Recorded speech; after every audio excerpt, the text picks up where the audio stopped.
You're listening to IBNX. IBNXradio.com.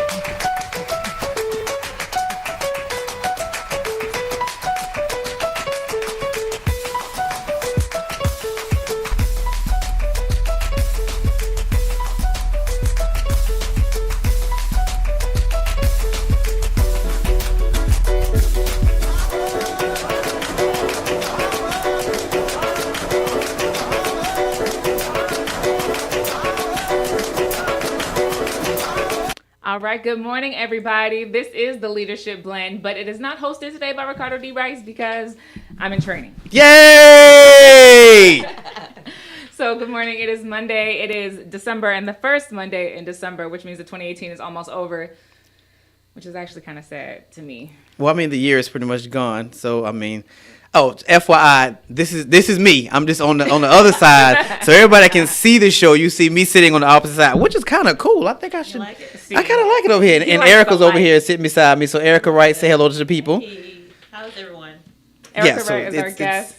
And I wanted to let you introduce yourself a little bit because you're going to be here for us to do current events, for us to talk also about your nonprofit, about you first. But can you just introduce yourself a little bit for everyone who doesn't know you before? Hi. Thank you guys for having me. My name is Erica Wright, and I'm the CEO and founder of You First Incorporated. And we support our local, our homeless here in Atlanta. All right, very, very cool. So what I was saying was I had a really good 2018 now that I think about it. It definitely could be hard. I think 2017 was not great. 2016 was not great for most people. 2017 was trash. Wait. 2017 Yeah, I think 2017 was hard. trash. What was I doing last year? 2017 was trash. 2018 has been dope, this right? year right here, I Yes. can't even front. This year right here, this was that joint. I can't even. I think so too. I've been blown away, and the year's not done yet, so I can't even say anything. Right. Do you want to remind everybody why today is a very Oh, okay. So today is special because today is the debut of my TV show, The Leadership Blend. So I'm excited about that. So from here on out, you will now hear my voice on Mondays and Fridays from 12 to 2 on IBNX Radio Network. And then on Mondays at 3:30, you see me and hear me on the Now Network. So you can check your local listings. We're talking about 11 different states, 29 million viewers. So it's getting ready to be live. awesome. You know, what you will get is the radio show will stay as is. So you definitely get Simone, myself, Double R. The TV show is just me. It's what I do best. It's leadership. Those that know the Now Network is something like the Word Network, TBN, except it's really diversified. So everybody from Kenneth Copeland to Paula White are all on that station as well. So you're getting the spiritual me that I don't really get into on this show. So it's a hybrid of the leadership stuff that I teach with spiritual twist to it. So you got to tune in to see it. So it debuts today. So check your local listings for the Now Network. If you go to my Facebook, I have all the where you can see it. If it's not in your state, you can stream it on the Now Network online. If you have a Roku, which I do, I've already downloaded. So I'm ready to see myself later on today. You're gonna watch yourself. See myself later on today. So yeah, it's an exciting time. There's some more announcements that will take place before the year's over with. Look, when I build, I build. I love it. So I'm trying to make it happen, and just really excited about it. And I'm excited about Simone being in my seat today because it's kind of nice to be chill and sit on the other side. So This is a taller chair, in my opinion. well, I don't use that chair. That's the chair you chose. I don't use that chair. I feel like I'm sitting a little higher over here, which is kind of nice. Well, you're kind of tall too, so that's gonna make a difference. I'm just letting you know you're kind of tall too. Heels, man. So Heels. yeah. Okay. So even though it's a really great time of year, and this is like Christmas season, it's officially past Thanksgiving, so I feel like we can talk about Christmas, and I don't have to hear people gripe about. You're already griping in the face. Because Why do Christmas people is hate expensive. Erica, you have a child, right? I do have a son. Are you a He's 22. Christmas person? I am a Christmas person. I love Christmas. Amen. This is my time of the season. Really? Yeah. Why? You Well, said it's expensive. how old is your son? He's 22. Oh, he grown. But How about the say? thing about it is with the work that I do, we support other children. And I always have an opportunity to be around kids. And this is their season. This is their time. Yeah, but isn't that like a dual thing because you see particularly both sides of it. So Of you course. see the kids who are living in homeless shelters Right, and right. but on the opposite side, giving them a toy brightens their whole world and stuff. So you get to see both sides. So I guess But I'm that's sad, the music, music. People out shopping. I was People gonna are say. nicer this time of the season. People go broke. They can't pay their rent because they done try to buy all these Christmas gifts. Hold on. Are we really doing this? Like, Hold on. What about just the music and the festivities? Like different parts of town get decorated with lights and Get to see trees and family. bows. Yes. I guess when I go home Time to South off work. Carolina, it's better because it's the country, it's the woods. So we always used to go to this one house in this area called Rum Gully, and they would have a whole strip just decorated houses. Yeah. It was like we would finish Christmas, go out there just so we could see the lights and stuff. But I live in the city now, and yeah, it's just not the same. It's just not the same. So Okay. I'm Well, just. If you spend any time in Smyrna, go to Smyrna during Christmas. That's one of my favorite areas of town. The Life Village. University does. Yes, Yeah, I forgot about that. yes. Yeah, but that's kind of You creepy. can start Like, your own tradition. Just start it. I live alone.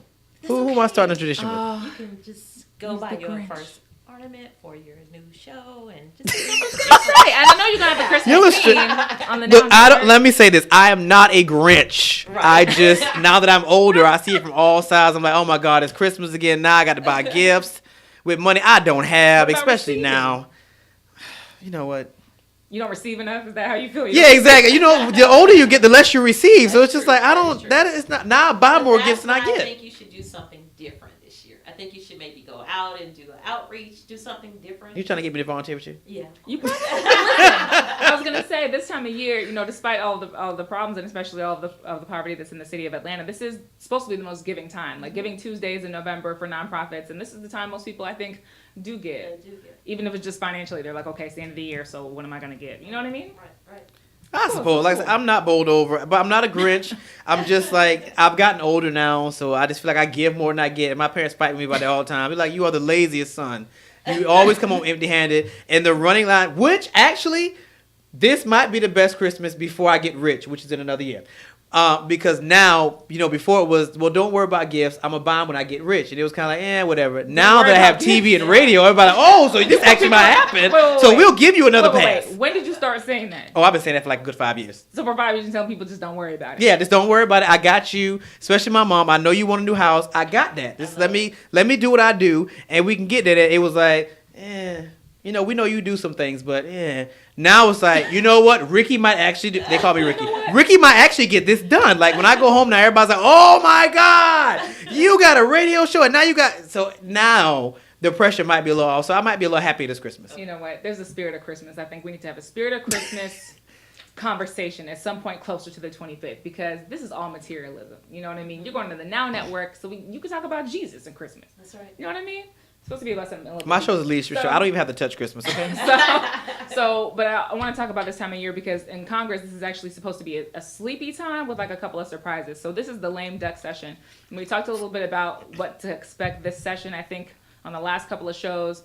But now it's kind of getting down to the wire. So what this basically means is everyone who's on their way out has kind of a chance to do essentially what they would like to do, because they don't plan on they're not going to be reelected.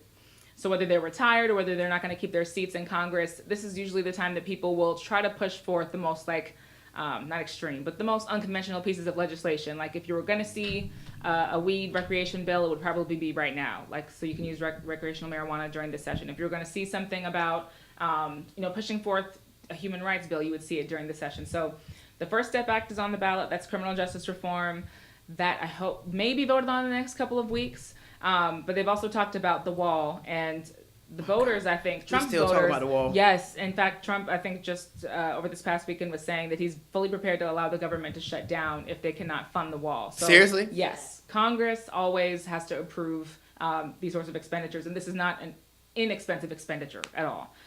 But So I mean, what is he asking for? He's Yeah. asking that approve the funds, basically. from where are we supposed to get these funds From you and I, these are taxpayer funds. So they want to up taxes. Well, so the money's there, right? So this needs to be reallocated. Right, it has to be appropriated. It has to be approved for use for the wall.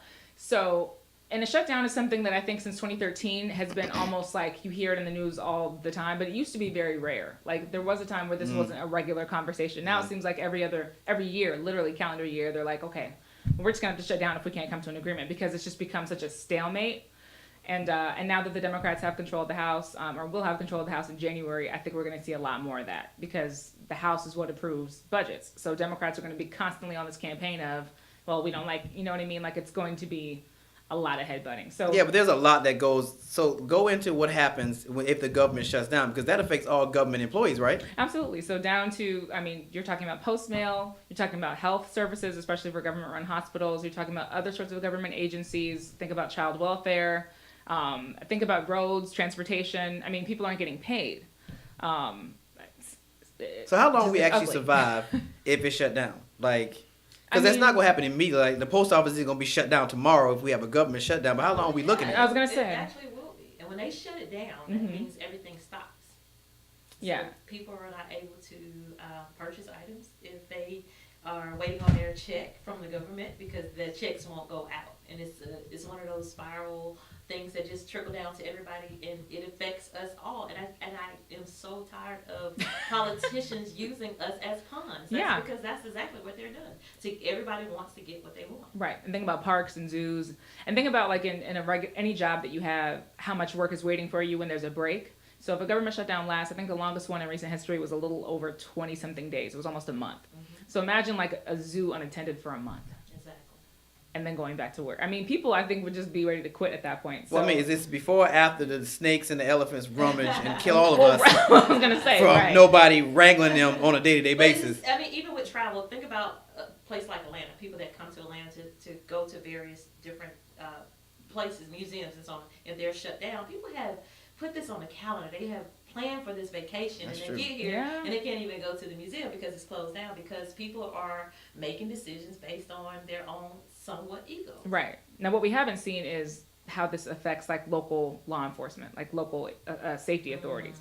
And I pray to God that we won't. But Right. so the wall, the reason why this is like such a different situation, I think, is because the wall is not universally supported. Like there's been study after study, even studies that were produced by think tanks that are supposedly on the right, like the Heritage Foundation, that have said that most Americans don't want a wall for like one reason or another. And even ones who really believe we need to crack down on our borders and we do have too much illegal immigration, they still don't like the idea of a wall.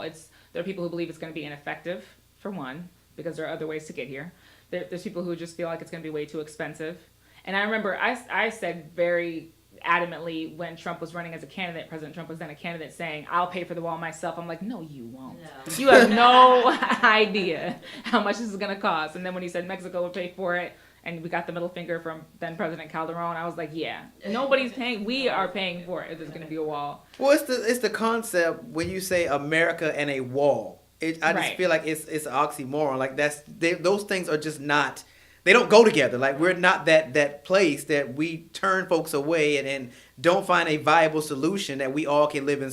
Not necessarily harmony, because this isn't My Little Ponies, but live in some kind of cohabitated state where we can find a way to accommodate you and still better our society. So Right. the ideology that there's going to be a wall separating us Mm-hmm. is not only creepy. It's unbelievable. It's unfathomable to me. I can't get there. I don't think that we are in a position to really deal with the illegal immigration crisis that the White House is talking about. So Ivanka Trump went on, there was an ABC interview that she did recently because they wanted to ask her how she felt about the cages, essentially, about family separation at the border, about the fact that it's now the migrant caravan, national troops were sent to the border, and they thought that, what are we going to see? Like, I think we were speculating a little bit on the show, like, are we going to see people getting shot? Like, because there's so many people there. I think there was over 3,000 at the time we were talking about it.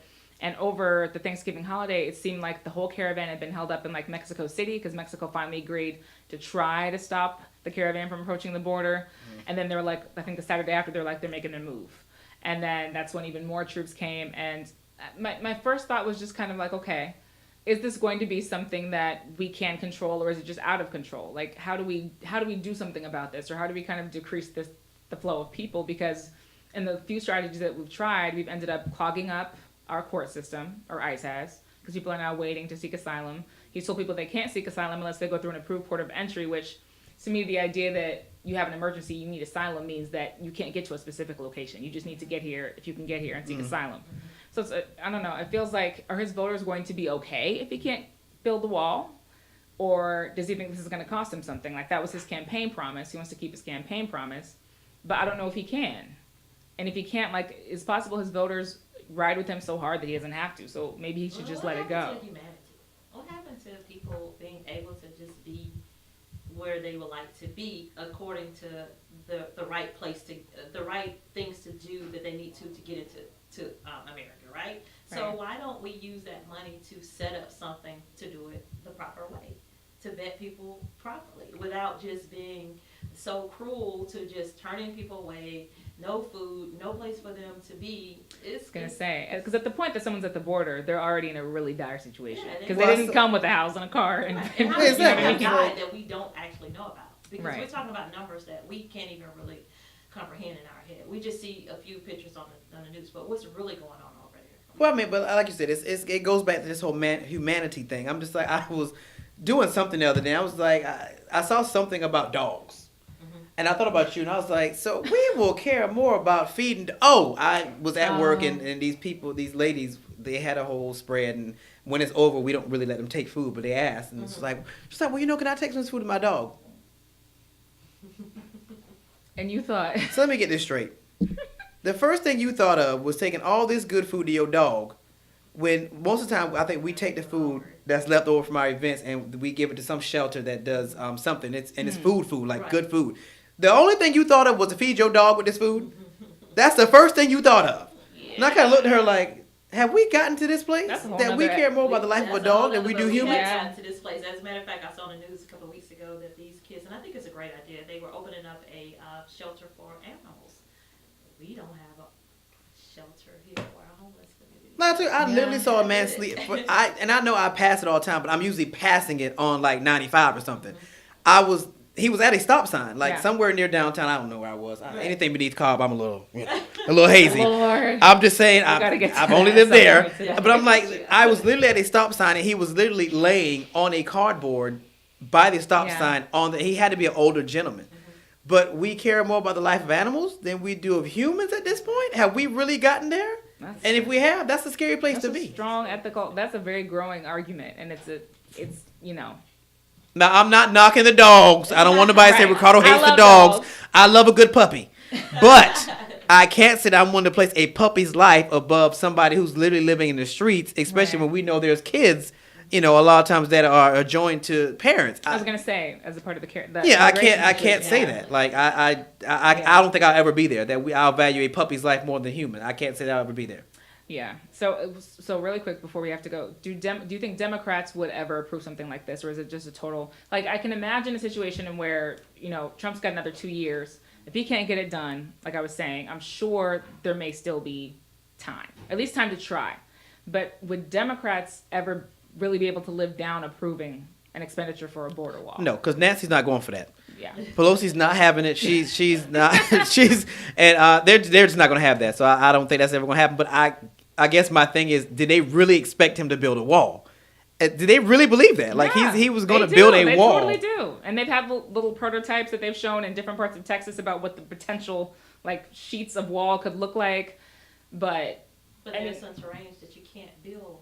Yeah, there's a lot. Yeah. There are a lot of spaces that a wall cannot be built. I mean, I guess when I think of a wall, because I'm old, I think of the Great Wall of China. So I'm like, is that what they were expecting him to build, a Great Wall of China through the? Or is it just a fence? Fence, exactly. Right.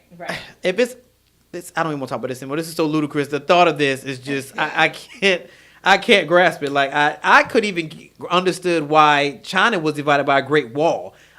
And that was a long time ago, so I have to go back and read why it was. But just the thought of some place being divided by a wall, like who are we to put a wall up? Like are we that grand now that we putting up walls and saying, yeah, we don't really want you here. You don't really qualify to be an American. Have we really gotten there? Like or to say it with the $2 billion price tag too. So, okay, so there's two more things I really wanted to get into for the lame duck session. I think we're going to do it as soon as we get back. I want to talk about the transgender ban that we talked about a little bit earlier, I think around September, October, when the federal judge first said that he would probably try to stop Trump. He has now officially blocked that transgender ban. So I want to talk about transgender community, military service, a couple more things as soon as we get back after this commercial. Are you an entrepreneur, high-profile influencer, or creative that wants to level up in your business? If you are ready to elevate mentally, stand out visually, and dominate digitally, the Brand Doctor has the remedy. As a highly sought-after mindset coach and brand strategist, she helps clients globally to hit the ground running. Contact www.moebrandstudio.com or email getbranded@moebrandstudio.com.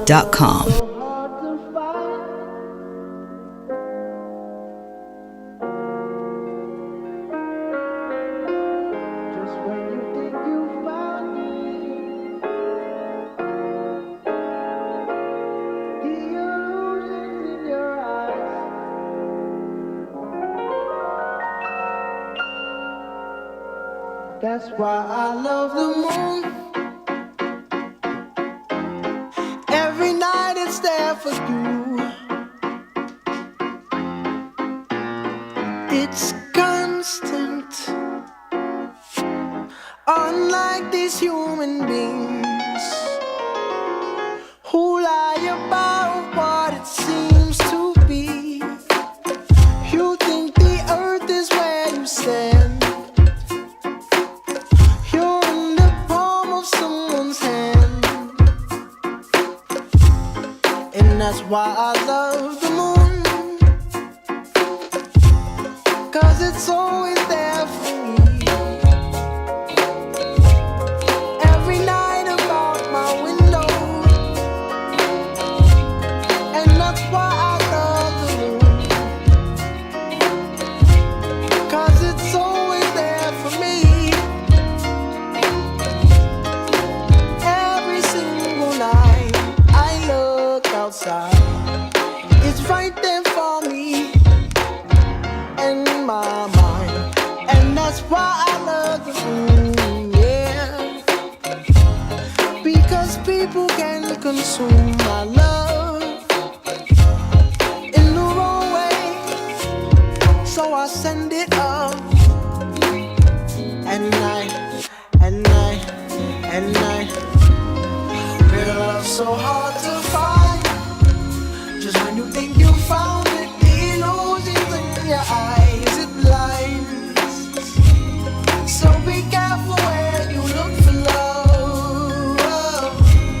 Just be careful where you look for love. Real love so hard to find. Just when you think you found it, the illusions in your eyes, it blinds us all. So be careful where you look for love. Just be careful where you look for love. Yo, that's why I let the moon shine. 'Cause through the time I've been confused on how to move. Stuck in between what wasn't and what could be the truth. High, still up trying to escape the demons in my room. You see, it's no chains dropping, we learn to maintain. Yo, and how could anybody else for pain when they brainwash us and watch us every time we make exchanges of slaves? Locked in a box and use our minds just to escape all the same. I'm tired of the pain, love is blind to the flame. That's why I look up, never hide behind the skies in the rain. Promises cook up, exercise and don't deny you the pain. That's why I look for ways to find whatever lies in the rain. 'Cause shit changed. I don't blame my father for lamping, I believe that help. With me trying to grow as a sinner, trying to grow as myself. So understand it when I'm stranded, taking chances, know I need that. Full flat on my back, you just relax and keep your seat back. 'Cause when you think, that's when you let time run and escape with your mind, loving, that's what you think.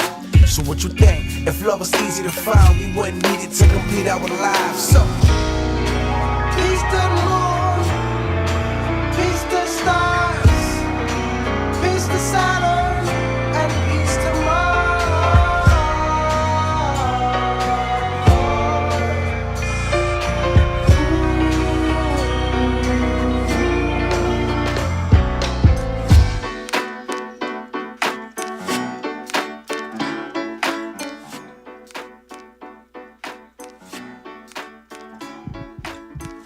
Everybody, it's Ricardo D. Rice from the Leadership Blend, airing every Monday from 12 p.m. to 2 p.m. on IBNX Radio Talk.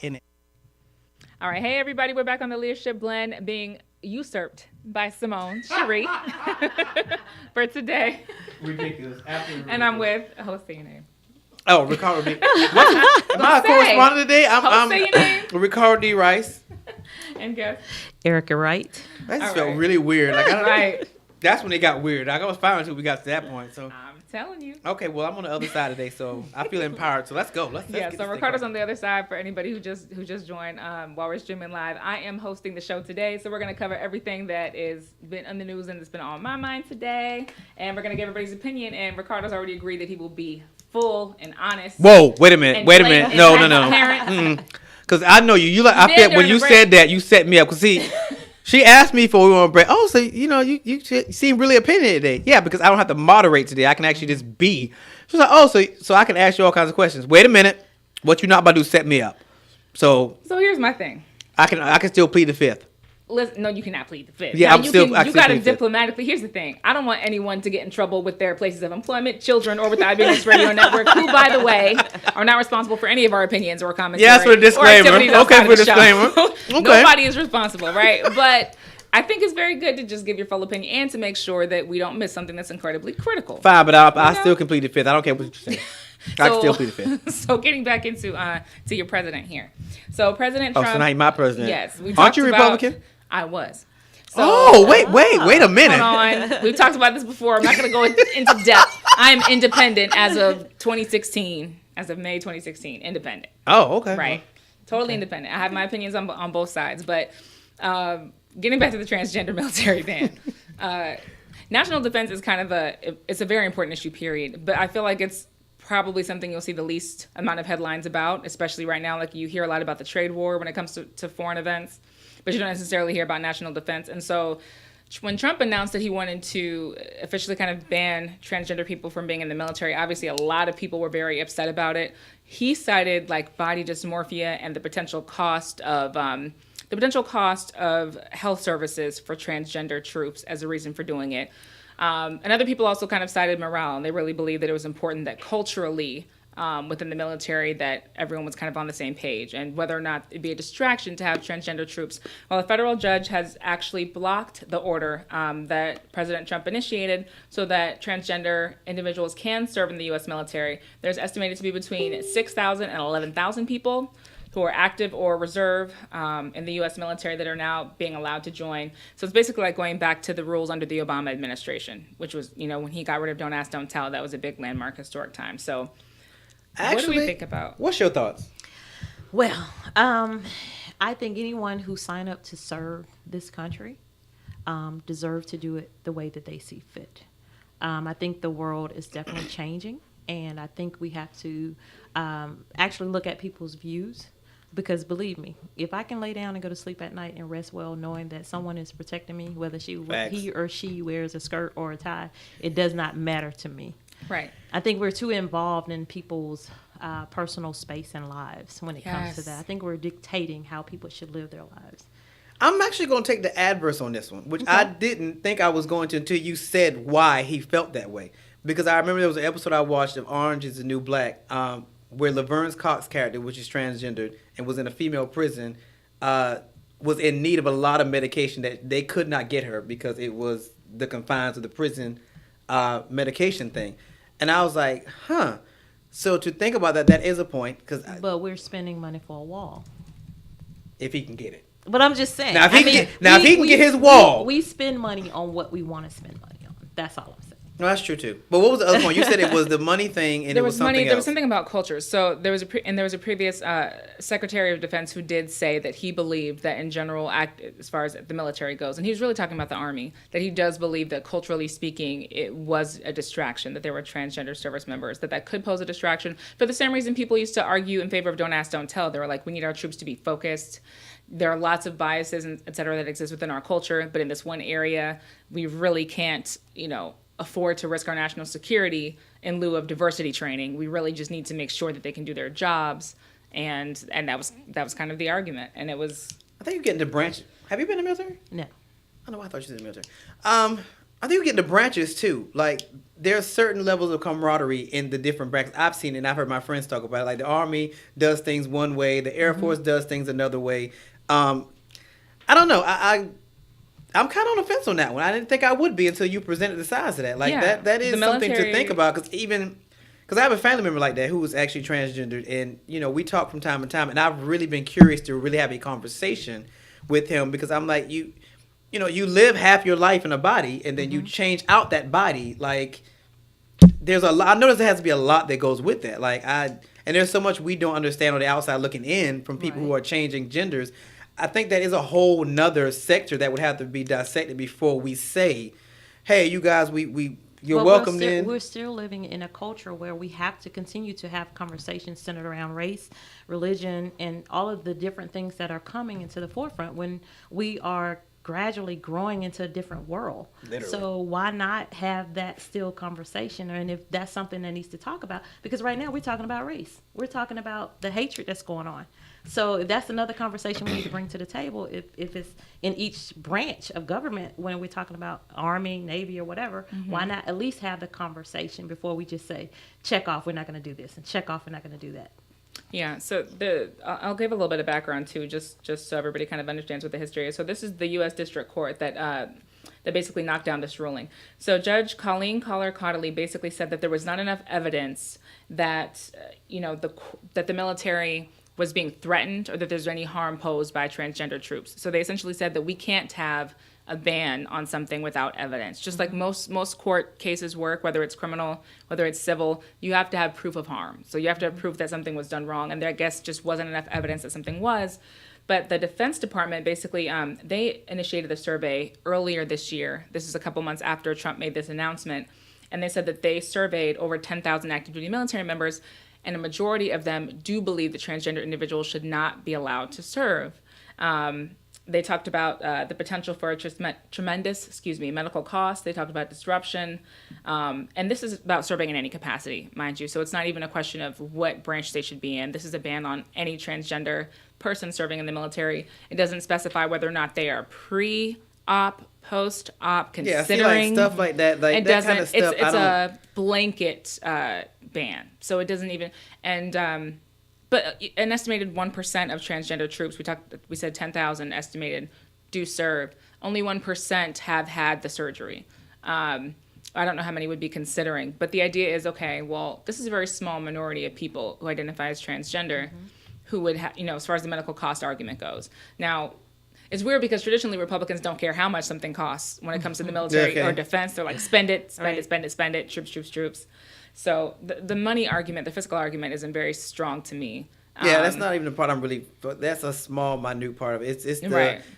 Like just those terms you just used. I'm like, I don't even know how to explain half those terms you just used. Well, yeah, and I don't think most people do. But for me, being in the community amongst my peers who have served, and to hear the stories of coming home after serving with don't ask, don't tell. Like before they couldn't be authentically who they wanted to be. Yeah. So let's just take the transgender off the table. How many people who have served this country in a dignified way who could not even express who they loved daily? And so when we talk about veterans who are homeless and mental illness and so on and so forth, all of these things are affected down the line when we're talking about individuals who have given their commitment to serve their country and who have to come back with so many disorders based on their mental state because of things like this. That's not even really talked about from the standpoint of an individual. It's talked about from the standpoint from dissecting what we had to go through. Like you say, the checkpoint, the money, and why we're not even considering this. Like, it's so broad, but at the end of the day, these are people's lives. I'd be really interested to hear that too, because I do feel like it's important to figure out how people feel who are actually serving. Like it's one thing, and that's the thing about policy so much, is that it's done in a certain space. Like President Trump has dodged military service more times than anyone else. Jury duty too, for that man, I believe. Right. So for him to be the person to say, you know what, this is what we're gonna do, it just feels like a person from the outside making a decision about something that they can't. You know what I mean? It's like, I would like to know a better articulated, argument or discussion about why this could be an issue. Because to me, obviously as a civilian, it feels very much like whoever will go. Right. Like Isaiah 6, send me. Whoever will make that sacrifice is more than okay in my book. So. Well, but it segues to, and I'm probably going to do a show on this. It segues to Boy Scouts and Girl Scouts. Now we're having this middle of the road thing where Boy Scouts now, one of them has already crossed over. I think it was, I don't know if it was the Boy Scouts or the Girl Scouts, but one of them has already crossed over to accept the other one in it and change the name. So I believe the Boy Scouts have become just the Scouts, and the Girl Scouts were actually very upset about it. Again, these conversations have to be had, right. But they're so hard to have. It's like, so now you're letting girls in, but your design is to teach boys skills that boys would need, which not to say that girls would need them, but I'm sure there's certain things they discuss. But even if you don't want to change it, you offer the same thing that you would do for either. If you're going to have cooking classes for the for the Girl Scouts, have them for the Boy Scouts. If So you're it's gonna gotta have be an equal. yeah, equal. you have to do an equal. Which is fine, but actually, I think I agree with what the Girl Scouts were saying. It was like, I guess because the argument typically is there's no alternative. Mm-hmm. There is an alternative because for Boy Scouts, there's Girl Scouts. So there is an alternative. So how do we get in the middle on that? Because that's usually the argument. There's no, I want to do this, but there's no alternative for me to be able to do this for who I am. Well, there But is I was an a Girl alternative. Scout, and I would have rather have been in the Boy Scouts because they did far greater things. I was than gonna the say, Girl how was that Scouts. Like, I experience? didn't want Like to what? Like, oh my God, like. Climb a tree? Did you really want to climb a tree? No, yes, I did. Wow. You know what? I'm not saying you probably didn't want to climb a Hold tree. on a minute. You know, you probably didn't want to climb a tree. I mean, there's a I didn't healthy wanna knit. alternative. I was gonna Then- say I then- climb trees. Fine, but if that's the case, then I think there should, at this point where we're at, there should be a third option. Okay. Boy What would it Scouts, be called? Girl Scouts, something, the Get Along Scouts. And you can do, Go along it's a to get hybrid, along. or the Hybrid Scouts. You can get a mixture of both. I don't Lord think Tampa, Jesus. it's the same argument, the same thing I said about Bert and Ernie when we talked about Bert and Ernie that week. It is not Sesame Street's job to present everybody that now sits at this very long table on Sesame Street. Sesame Street was designed with one goal and one objective, and they do that. Now, if you want to talk about how you feel like Bert and Ernie go together and they're a married couple, then you go create an alternative show that deals with that. But to expect Sesame Street to deal with something like that, I don't think that's fair. And I kind of feel like the same thing with the Girl Scouts and the Boy Scouts. Create a hybrid. If that's a hybrid of the two that somebody can go to. But to force either one of them, I don't think that's fair. And I don't think that's what they were designed to do. But that's just my opinion. I wonder if they were accepting trans boys or girls into the Scouts. I wonder if I don't know if that was the origination of the issue, but I'm sure it's come up. Like whether or not if you are a trans. Well, I think the issue was kind of what Erica was saying, that she would have liked to climb a tree or something. And Well, the sure. Girl Scouts didn't offer that. Well, sure. Then that's But if fine. they approached that fairly, like if you're trans, like say you want to join Boy Scouts, you're trans, so you're a male.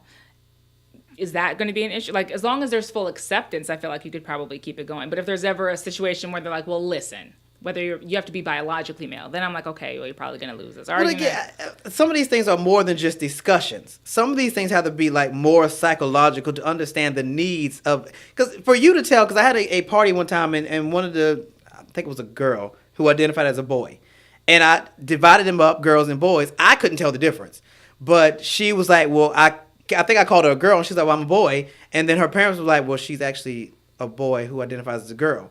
And I'm like, well, this is a kid's party, so what am I supposed to do at this point? Like, I'm like, okay, well. You let her choose where she wants to go. Yeah, but then the boys are just like, why is she on our team? She's a girl. And then the girl's like, well, she don't want to be on our team. So I'm just like, they're kids. I guess I'm old school, so I'm like, letting a child decide their gender when they're 5.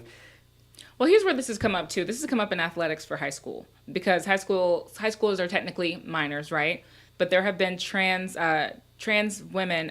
female athletes competing in like track or cross country, born biologically male, that have actually upset a lot of parents in different places around the country because they do believe that there's an advantage between being male and female, especially when it comes to athletics. And there is a difference, I think, in terms of muscle generation. Yeah, like, and there may be a few other areas, but I know that's, I think, the most well documented is that men do develop muscle at faster rates than women develop muscle, given the same athletic, same age, same everything else. So that's when you get into a problem of like, okay, well, should everything be exactly? I think when it comes to high school, that's one thing. And sports sports can a lot of times be, you play track in high school, you play track in college. So there's major future implications for whether or not you're saying, okay, well, this person can't run track. There's so many other things. It's an identity journey that you start, I feel like maybe middle school, definitely in high school. And you having to pick your gender just on top of what you're going to already have to figure out anyway is just a lot to me. Like, they're grown adults. What's the alternative? I don't know. I guess because I'm old school, so I don't Well, know. You just kind of. even now, there's this thing with no labels. And so people don't want to be associated with either or. They just want to be. I don't Right. know what. Right. That's that old That's school. true. I get that. This is how we were raised. This is what we were But taught. yeah, but and- then, but remember, we are still talking about two different body types. A man is structured away, a woman is structured away. So to say that I don't want to be bothered with either one, who's going to sit down and explain you to your body? Because if you say I don't want to know, I'm just me. Well, who's going to explain for a female? Who's going to explain to you about the period thing, menstrual cycles? I think we have to learn to allow people to be them, and they will ask those questions. And if that is what they're presenting to their parents, then that's a job for their parents to sit down and have that discussion with. And I think where it always comes down to is that the other group, so there's always people who just want to be who they are, but the policy comes into when other people feel robbed or cheated some way by that, by you being who you are. So when it comes to something like Girl Scouts or Boy Scouts, I feel like at the end of the day, this is elective. You're not forced to join a scout. So I feel like when there's a situation that you don't have to do this, I think there's a lot of leeway for individual rights and individual freedom. It's like I really don't know why the Scouts as a 501c3, maybe that's exactly the problem, that they're not a private corporation, but couldn't just be like, listen, this is for biologically male kids, and we're going to do all the scavenger hunting and all the tree climbing. But I'm serious. All the fun stuff. Right, all the fun stuff. But if you're a 501c3, okay, well, now you're tax exempt, right? So now you're benefiting, now you're public service, so now you really do need to come. I mean, personally, I've always felt like the Girl Scouts had it better. I mean, y'all get to sell Girl Scout cookies. We don't sell Boy Scout cookies. I mean, y'all make a killing off them things. Popcorn. Oh, please. Please. Y'all make a killing off them cookies. Right. There's a whole bunch of little There are people who are counting down the calendar days to February where they can get a box of them cookies. So I just think, again, I don't have a problem with it. I just think you should have to create a hybrid program, and I don't think you should be able to force people to say, especially age-old entities that have been doing what they do for the longest, to say you got to do it. And actually, I was actually surprised. This is a world that's changing rapidly, and change is an understatement. But we have to have a conversation. That's an understatement. But this is the thing: you have to have a conversation. You can't. But these are more than conversations. Like this is a whole different. This is a whole paradigm shift. Like I don't. And then the scary part is the person that's at the helm of this paradigm shift is Trump. Like, who doesn't talk about much of anything outside of 2 words? I mean, if Obama was taking care of this and he had Sister Michelle beside him, okay. But we talk about Trump trying to lead a whole new paradigm of things that we've had in structural designs for decades, actually centuries at this point, that are now coming down. And they're not slowly coming down. They're coming down like the walls of Jericho. And the person at the helm of this is President Trump. And the reality is he may be in office for another 4 years at this point. Right now, it is not looking possible. good. So you think so? It makes me extremely nervous. What I will say is that there's something to be said about a private organization, a private entity versus a public one. Which it sounds very basic, but I think because when we talked about the gay cakes situation. I was here for that. Yeah, I was definitely here. That was Erica's. That was the show she was on. That's where it fell back. Was like, okay, well, I'm private. I'm not a public. You know what I mean? A public facing thing. So anyway. But the problem with public, that same thing we talked about that day. The problem with private is now I get to call more shots, and now I can be less exclusive or more exclusive to the people I want to be exclusive to, and that's what we were talking about that day with the cake thing. I was like, okay, so if we say to him, okay, well, it's okay for you to do that because of religious freedoms, then that starts a whole avalanche of other stuff. Well, my religious belief said that I don't have to serve African Americans. Well, why is that? Because, one of the verses was describing Jesus, and I don't feel like he was blah, blah, blah. You can start hiding behind scriptures and all kinds of stuff. You start doing that kind of stuff. So that makes me nervous, too. We were to make the Boy Scouts or the Girl Scouts a private organization. Well, some of the kids, I think they were at my job this weekend, and some of those kids, it was actually beautiful because they were so diverse. Mm-hmm. Like, it was little girls from all over, like, different walks, different ethnicities, which I'm sure they supplement with them Girl Scout cookies. They supplement the cost of their program. So, kids but I think who normally... with the whole thing, having a conversation, it makes you think about different things outside of the box. What else can we do besides Girl Scout or Boy Scouts? If this is presented, what else can we look at to because even with the cake, like I said, if you don't want to make my cake, I don't even want to eat your cake. So I'm going to go somewhere where they're going to patronize, that I can patronize them, and they want my money, not because of who I'm getting ready to marry, just because they enjoy making cakes. Right. At the end of the day. So with us having this conversation, it is forcing us to do something differently. And that's all I'm saying. We got to stretch beyond the box of what we were taught for so many years and how we just got along to get along, and to really look at everybody differently and allow them to have a seat at the table.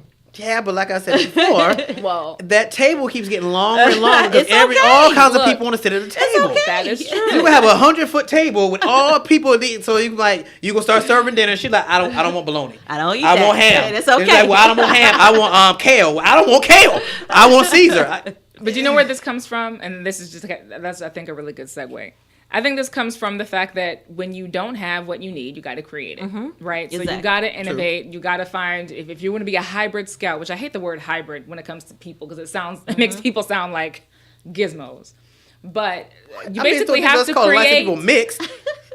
Well, We call light skinned people mixed. Is that politically correct to do? I don't know. You light skinned. You tell me. So first of all, I'm not mixed. Let's not. See, this is that is a perfect segue because if I have any bias, and I know I do, it's definitely on the side of innovation, technology, free speech. I believe in freedom. I believe in liberty. And I believe that we should always try to find ways to do things better, faster, and allow the private sector to do what it does. So that brings us, I think, to kind of Facebook and Google and PC culture, because Facebook, well, I'll say this, the 2016 elections, outside of the Russiagate situation, people really believe that social media and really just the internet influenced the 2016 elections. People felt like they were bombarded with certain types of things, pro-Trump things, pro-Clinton things. Honestly, the way that the algorithms on these sites work is that the more that you look at, the more they feed you, right? So if you're someone who, you see a shooting maybe between a white officer and a black individual, black civilian, and you're watching that and you're commenting and you're sharing it, you're going to see more of it and more of it and more of it and more of it.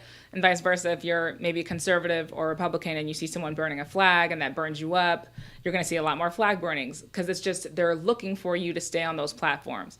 So one thing that they've tried to do and that they've come under fire for is regulating or moderating the internet, basically, and deciding what gets shown and what doesn't, how people see it, how they don't. When people create an account on Facebook or on any other social media site, they usually don't read the fine print, Nope. the privacy Nobody policies. does. Nobody does. And so Congress is basically like, you know what, you need to make it more clear what people are getting when they look at this, and you need to find more ways that people can see everything rather than just the algorithm, like being slaves to the algorithm, basically. So as PC cultures kind of become a thing, then there's a question of, well, what is considered offensive and what isn't? So that's where individual things come into it. And a lot of people think that there's like a machine that manages what's considered harmful or not. You do as a user, of course, you can always hit report or flag and Facebook will now ask you why you think it is what it is.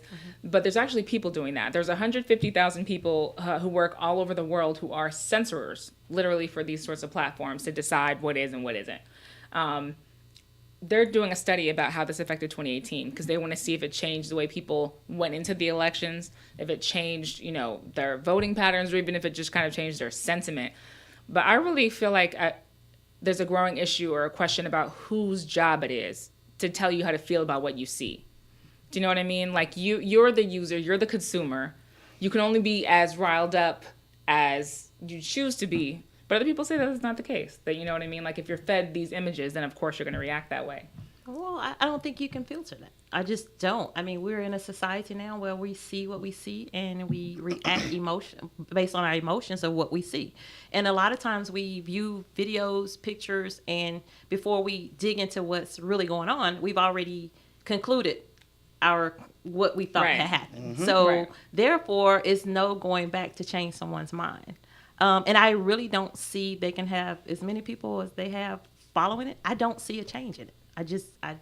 But it was the fear when the internet first started. That was the fear. It was like, okay, well, you're saying that everybody can place an information highway. It's just a free flow of information. information. It's just free flow information. So the fear when it first started was, okay, well, who's going to control this? Right. We don't need to be controlled. Everybody should have access to this information, and they should be able to. And here we are. Now everybody you're bombarded with so much at any given moment. I had to turn off Yahoo News off the other day because I got alerts every 5 minutes of stuff that's not only national but international. Right. And actually most of it wasn't even local. I was like, this is happening in Czechoslovakia. Like, how is this? But we are that's who we are though. We want to know. We want to know now. Because Lord, if we get to the barbershop and they're talking about it and we didn't read it ourselves. Right, that's another thing. So, but like, whose job is my thing? Because I don't like the idea of anytime you've created something, well, now you can be sued for it because, you allowed all these, these sorts of ads to be shown, but then you had all these ones that were reported or flagged or taken down. People get very upset when they're banned from Twitter or Instagram or YouTube for any amount of time. Yeah, but that's the problem, though, because if humans are going to be the ones that are ciphering to decipher who's right and who's wrong, humans always have some level of bias. It doesn't matter who you are, there's always some level of bias.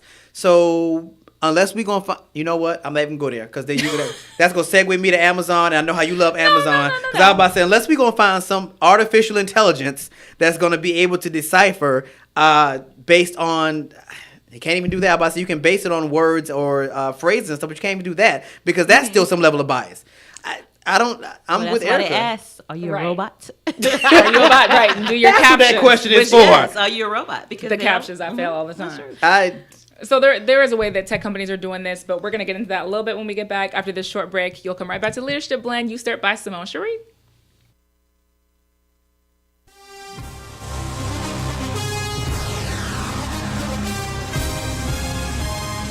Attention sports fans, tailgate season is here, but you can't keep doing what's been done. It's time for a change. A change?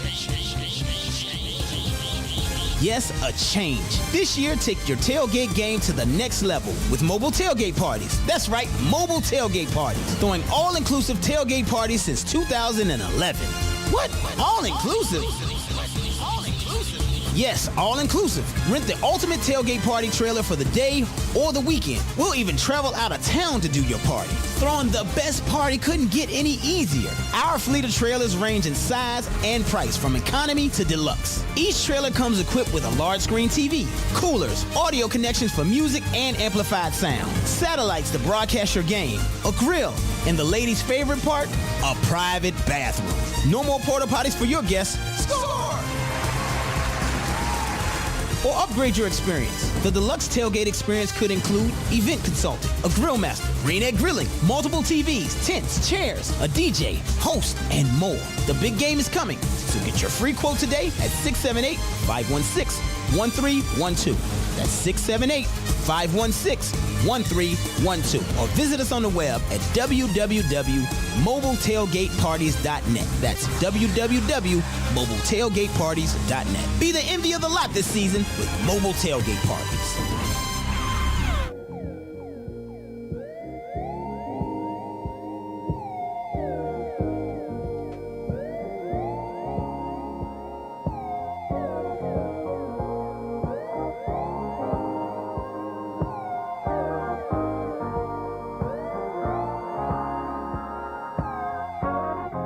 I was born a water baby, swimming with these times, the grooves that turn the gray to sunshine. 'Cause I will live through days that break me, swimming with these times, the grooves that turn the gray to sunshine. I'm still trying to write the story as I see it. The trouble is when I say it, they don't believe it. They reckon I only say it, but I don't mean it. I'm trying to tell them I only say it if I can feel it. 'Cause money's tight, maybe tighter than it was before. I'm helping out on a mortgage I really can't afford. Family breaking north, I cover the trips abroad. Shaking up, making another loss on another tour. But what I done it for? To see my mother in the sun abroad. I run in the trouble that was coming for. My little brother got the hunger for. All the exact same pain that makes the rain in my stomach pour. So let me paint it broader. This for any dude who's got a daughter, living off lines like your papa taught her. Ain't got no time to be coming for you. Go with the flow with this, run the water. Go with the flow with this. Go with the flow with this. Go with the flow with this. Don't you worry, two leaves won't grow the same, and people might forget your name. Doesn't matter if they do. Don't you hurry, when the hot coffee pours will stain, and when the Uber left you in the rain, your time will come around to you. Despite the stress of spending so much time alone, 'cause this geography is keeping me at home when I don't know the way to go.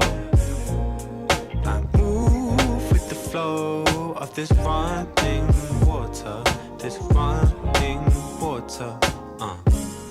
'Cause I was born a water baby, swimming with these times, the grooves that turn the gray to sunshine. 'Cause I will live through days that break me, swimming with these times, the grooves that turn the gray to sunshine.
everybody. It's Ricardo D. Rice from the Leadership Blend, where we're simplifying your All right, everybody. It's still Monday, and it's still the Leadership Blend, but today it is hosted by me, Simone Cherie.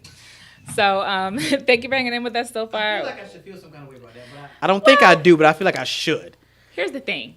The only reason you're saying that is because Simone Cherie is such a short name, like it's 6 letters to each side, whereas you have like Ricardo D. Rice, like it's so much more to say. So I think Simone Cherie probably flows a little bit better. Made me think that you just come. Actually, I think that might make sense. It may flow a little bit better. That's all. I don't. Whatever. I don't know. Our host is still here, clearly, in good health and with plenty to say. So yeah, it's fun on this side. Yes, people, it is fun on this side. I don't have to think. I don't have to moderate. I can just go for broke. That's Simone's job today to moderate, not mine. Yes. But so far it's easy because y'all both have a lot to say. And I think we've covered a lot of really good ground. She's a friend of the show, you know. Thank you. Yes. Enjoy it. So just to kind of cap off this conversation, we were talking a lot about censorship and about social media, about the internet, about whose responsibility it is to make sure that the speech that you see is not hate speech, but that it also allows for free speech, which as citizens we're guaranteed to. So this is coming up because really, Facebook has been under fire, I think, since the 2016 election, and Congress has put a lot of pressure on all of the big tech companies, including Google because of YouTube, and Twitter, about what they basically permit to grow. So Facebook was kind of accused of allowing movements to grow, allowing groups and pages to be created where people were, were skinheads, were Klansmen, were anti-Semites, people who ultimately ended up being Russian bots, and were trying to influence the election. But basically, they've kind of said, you know what, you need to pick one or the other. You need to either be a platform and allow free thought to flow, or you need to be a publisher. And Facebook has licensing as a publisher, so just to articulate what those differences are, if you create any sort of an outlet for people to speak, you're technically responsible for the speech that goes on there, because not all speech is guaranteed under free speech. Pornography or sexually explicit speech, especially regarding children, is not protected under the First Amendment. So free speech is not a free-for-all. But that said, we can, as users, report things and flag things. And Facebook has always kind of done that, but they've been under increasing pressure to do that.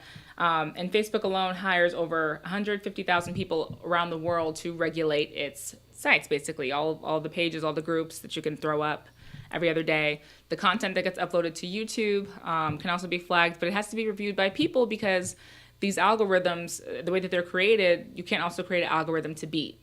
And a lot of people who've meant no harm have definitely been banned from using certain social sites or have their flags reported or whatever. Instagram will put you on a timeout or put you in like YouTube jail, quote unquote, because a lot of things can be flagged for any reason, but that doesn't necessarily make them hateful. So what I feel like, and what I kind of wanted to dive into a little bit, is that all of this, I think, is coming from this place that we feel like we're almost victims as consumers, or at least Congress does. Like, we don't have the thought process to say, okay, well, why am I seeing what I'm seeing? How seriously should I take this? Like, that there are trolls and comments on every social platform that literally just want to say things like that.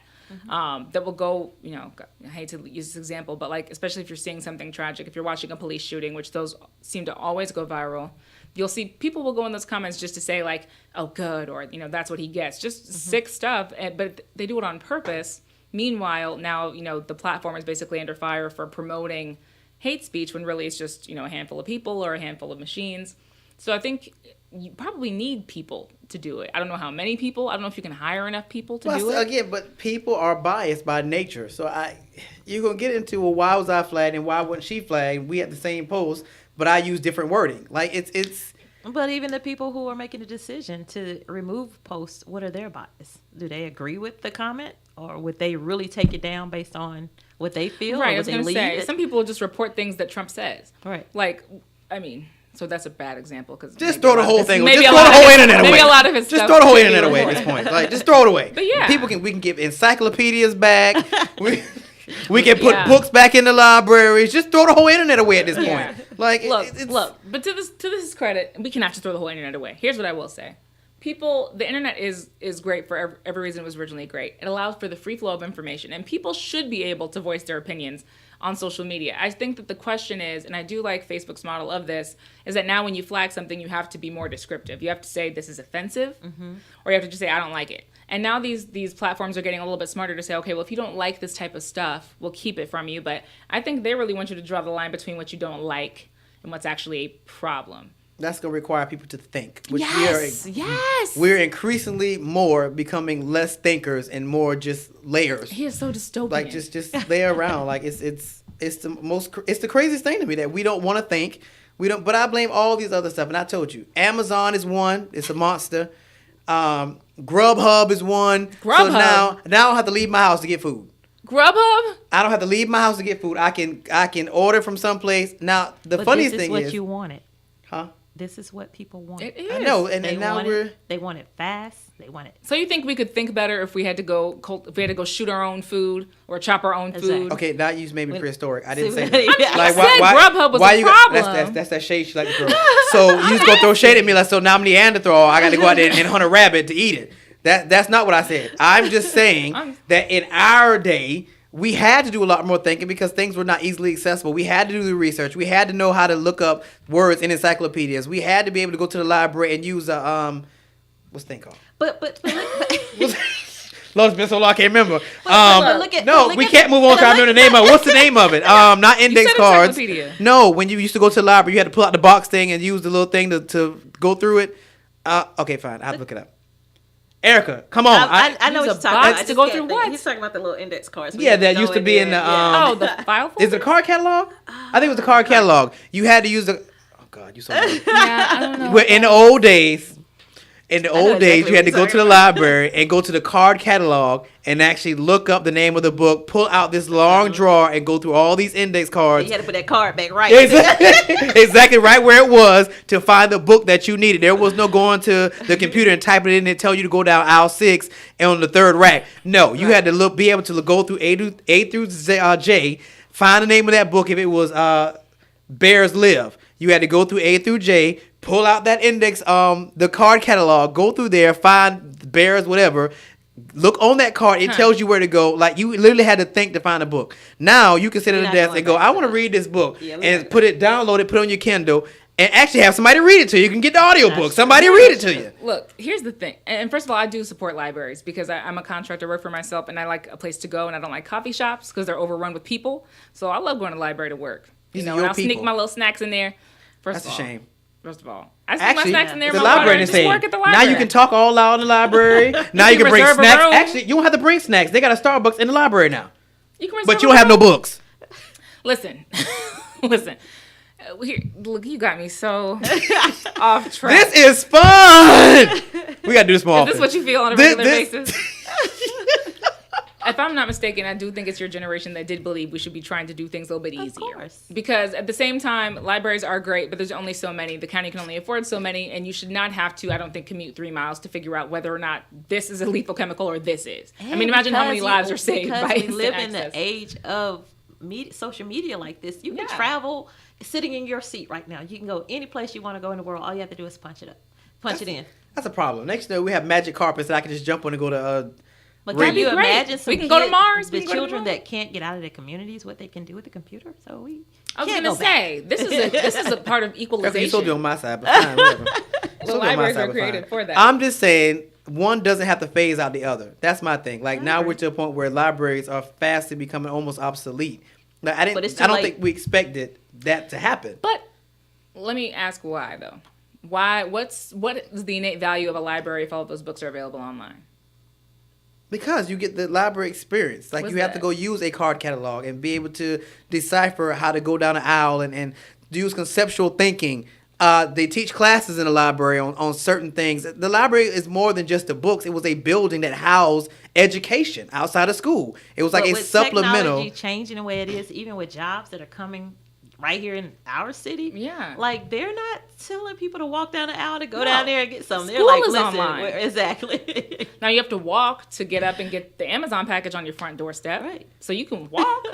But there's something. With Amazon, look, huh? No. I'm just saying you don't have to leave your home to be. There lies in the problem. That's why most of these kids have no social skills because you don't have to leave your house They don't have social skills. They I work with social skills. No, I work with a lot of them. Give me an example. Because I really feel like these kids do have great social skills. They communicate all the time. With each other over a headset while they playing Fortnite. They communicate. With each other. They don't know how to talk. I do interviews because, I do the internship program. And I have a lot of millennials. Half of them can't look me in the face. They don't use proper English. Don't get me started on their resumes. That's education. I'm just like, the stuff that we just learned innately in school, they don't know how to do. Like have a conversation, send a good email that doesn't. But the problem is the world is changing. Resumes are going to be obsolete in a minute. Yeah, but is the world actually changing, or are we just fast? Like you go to China and stuff, they're still using a lot of stuff we used to use? No, I think it's changing. I was gonna say not China. They've got a lot of Well, stuff, but Japan. they censor the heck out of it. Well, that's what I'm saying. Like they still preserve the. That's Let's not a good China example. as an Yeah, I'm about to say, that's not a good. Okay, scratch that. Scratch China. But just other. You can't even say third world countries anymore because they're not third world countries. But other countries have found a good. I know you don't like the word hybrid. A good hybrid of preserving the old and allowing the new to come in. You think and libraries still, will end up in museums? Yes, I do. I think at the rate we're going, libraries are just going to be obsolete. And, the thought of it it's gut wrenching. It just makes you sad. It does. It really makes me sad because I feel like the stuff that forced us, and I guess I see it now because the stuff that we did is no longer here. So now I see the effects of it. So it's just like we knew this stuff. They don't have a means to create. Yeah, like it's the stuff that they actually need. We knew stuff and we didn't know why we knew it. Right. Because we were just getting taught it and we didn't realize we needed it. Now that these kids are not getting taught it, I'm like, why don't you know that? And it's like, oh, because they don't have that program. We could reform. Well, yeah, but we don't need to write in cursive.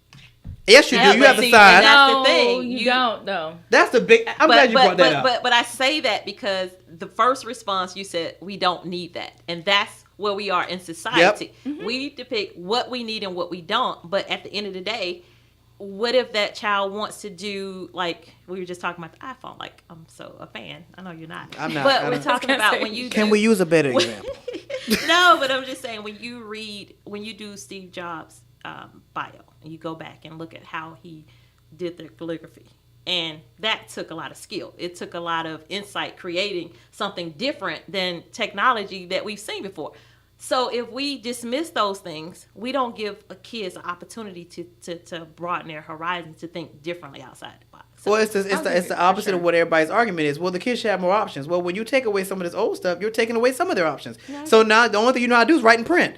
Well, every document that you mostly see, it says print your name and then sign your name, which means they shouldn't look the same. It's two different handwritings because they don't know how to write in cursive. But you know what? I will say, though, there's something to be said about curating education. Like we talk about innovating education, like putting it online or whatever, but I really believe in just curating education, which is that you do have specializations. Like you treat primary school and middle school a lot more like college. Instead of waiting until college to say, okay, and even in college, it's like we have this idea, another old, archaic idea, that there's certain things you need to know. Wait a minute. What you not about to do is throw shade. That's what you're not about to do. Who's that directed towards? Because I don't know, but I felt a hit dog a haul and I felt hit. No because you could have just said older ideologies, not archaic.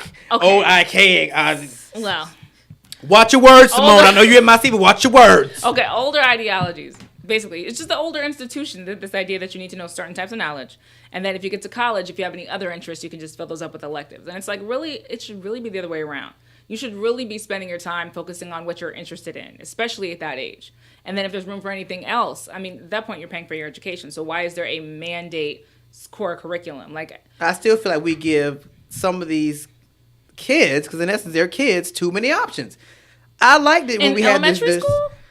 Yeah. What are the options in elementary school? Well, I'm going to say, like, when they get to middle school, because now you got, like you just said, now you get to pick what you want. Well, in middle school, I didn't know what I wanted. I just was kind of going with it. I'm not old enough to know what I want. But for what you needed, what did middle school do for you?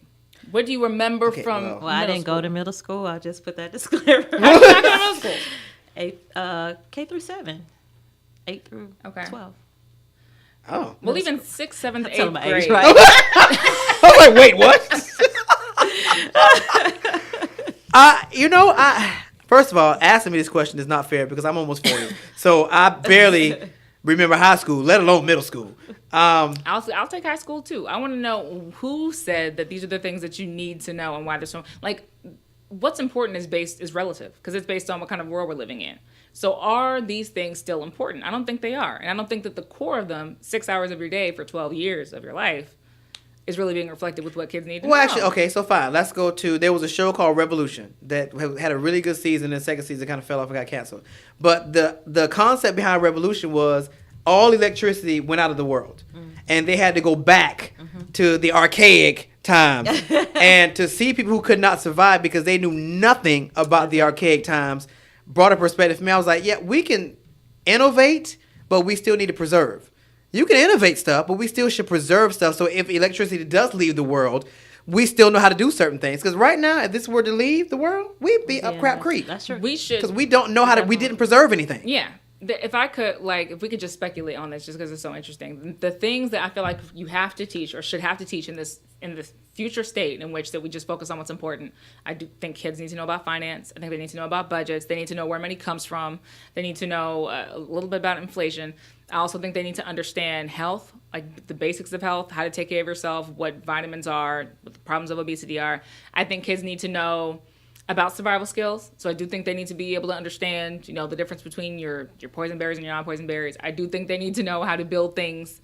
But those are things that you can teach. I feel like you can teach also, all of those I agree skills. with him, and we do need to preserve our history. History too, we yeah. have to definitely preserve it. Now, 12 years of history, potentially the same history over and over and over. I don't know.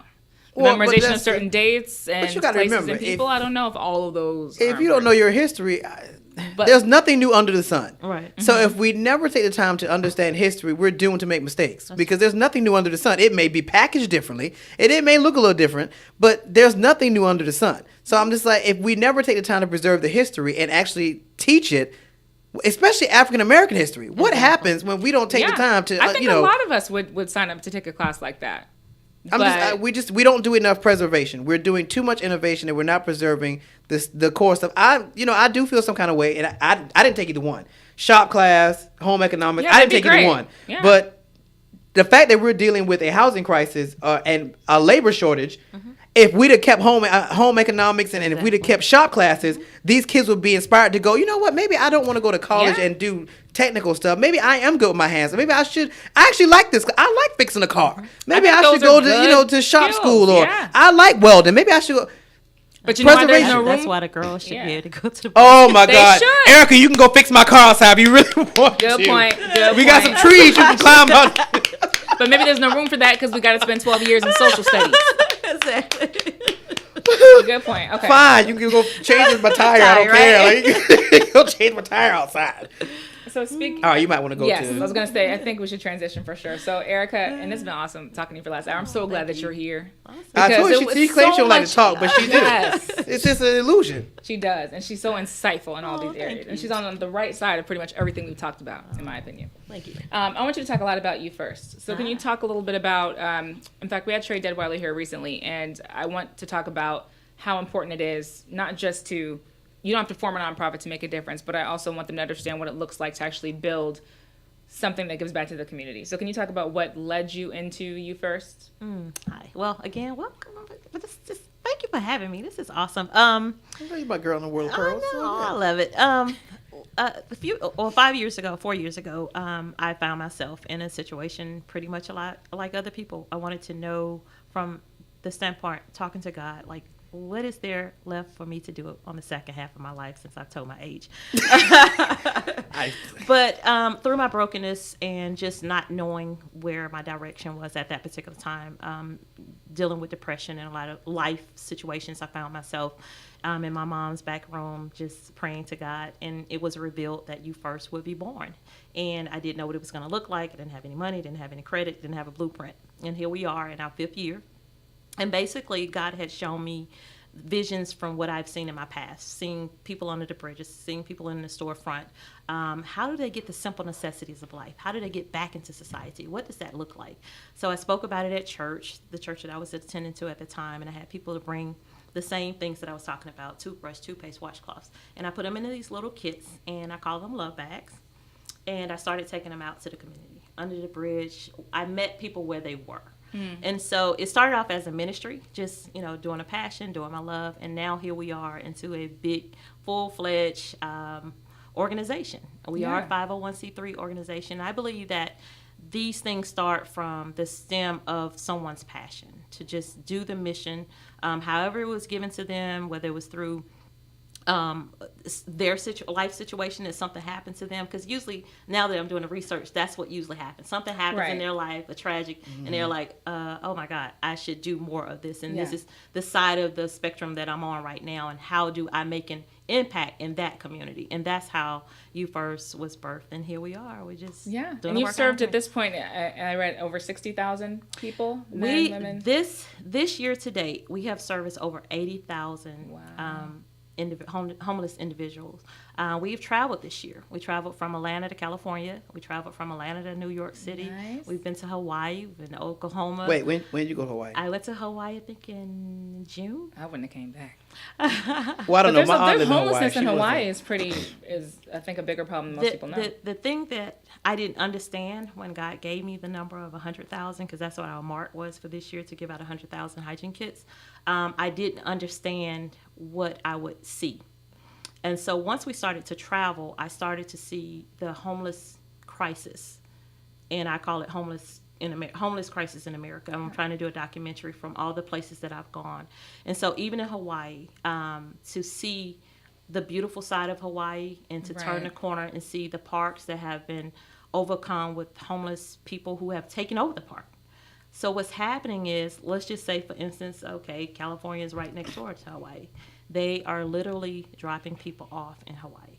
They are flying them over on planes and leaving. I think you said it last time. The concept so of that. To be able to see it was it put things in perspective. And so it's not just happening just in Hawaii. It's happening all across the globe. This is something that a lot of people don't want to see. But how do we address it? And it's one thing to say we want to end homelessness, but to be honest, it's so many different visions to homelessness. You have the mental component. You have the financial institutions that people are not working. So sometimes it can be a downward spiral to just a person holding a sign. Right. One day out on the streets can leave you put you in a mental state. Yeah. And another thing I think about is the different accommodations for homeless people, because I feel like all the time I hear about women's shelters or children's shelters, and I kind of wonder why, or when you see like maybe a whole bunch of homeless men lined up, which you do see in downtown Atlanta more often than you should. It's like, okay, well, all these shelters, at least in this little area, are all for women or for children. So it's like, where does everybody else go? I always kind of think, how is that balanced? Like, I don't even know if that's the majority of people. I don't know if it's the homeless veteran population, or the mentally ill population, but it's like, how are there people who don't technically have a place to go? Well, I do know right now in the city of Atlanta, they are addressing the homeless crisis. Last year, they did close down one of the shelters, which I thought pushed more people back into the streets from going inside of the shelters. But there are different reasons why people don't go in. You have women who have multiple children, different gender, and oftentimes they can't spend tonight because they don't have enough room for families. So if you have a son and a daughter and your son is 16, he has to sleep on the side with the males, and not too many parents would be okay with their son sleeping in another room with people that they don't know. So they choose to sleep in the cars. They choose to sleep under the bridges. And so I just think that the biggest thing that we have to do, I don't care what state you're in, is that we have to understand that it is a problem. And when we talk about being homeless, it's not just people who are under the bridges or in the shelters. We have people who don't have a lease in their name. We have LGBT youth who deal with parents who don't want their kids to come out. And so they either run away or they get put out.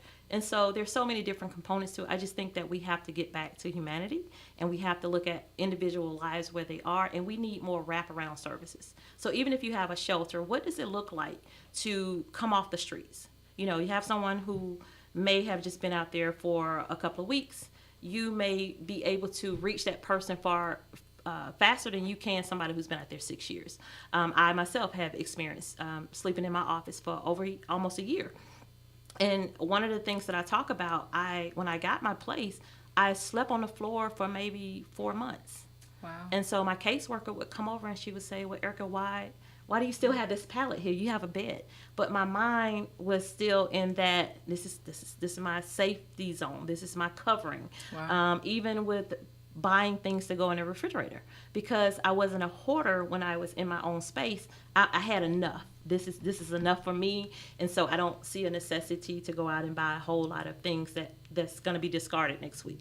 So a humbling experience to go through that, also to understand a little differently to the people that we serve, and to look at it from a different perspective. Because a lot of times people, when they want to go out, like this is the time now, everybody's going to go out, church groups are getting together, we're going to serve the people for Thanksgiving and Christmas. But these people are out there 365 days. They're hungry all the time, just as if we do 3 meals a day. So I would like to see an extended outpouring of services to people wherever they are.